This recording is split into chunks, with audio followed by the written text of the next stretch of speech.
Bonjour et bienvenue à tous sur le Prof de Pharma, une page qui vous offre du contenu pharmaceutique clair et pédagogique. Alors ça ne vous aura pas échappé, mais le nouveau calendrier vaccinal 2026 est sorti cette semaine. Alors voyons ensemble les petites nouveautés. Alors ça ne vous aura Alors déjà, pour la grippe. À présent, il est recommandé pour les plus de 65 ans d'utiliser, de préférence, le vaccin Efluelda ou le vaccin Fluad, à nouveau sur le marché. Alors déjà,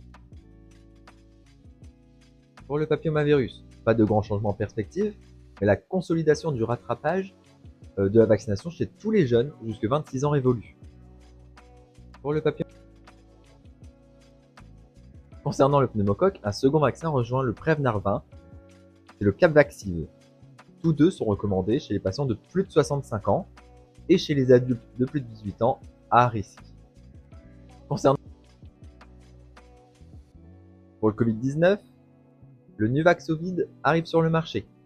Celui-ci est aussi recommandé dans la protection contre le SARS-CoV-2, sauf que lui, à la différence des autres vaccins déjà recommandés, il n'est pas à ARN messager, mais c'est un vaccin à protéines. Pour le Covid, à côté de ces recommandations, on a l'obligation de la vaccination contre la rougeole pour les professionnels et les étudiants du secteur médico-social, secteur sanitaire, ainsi que les professionnels de la petite enfance.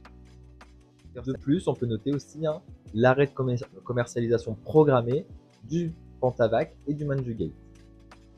De plus, alors cette vidéo est terminée. On voit qu'il n'y a pas eu de grands changements cette année par rapport à 2025 où il y avait eu énormément de nouvelles recos, etc.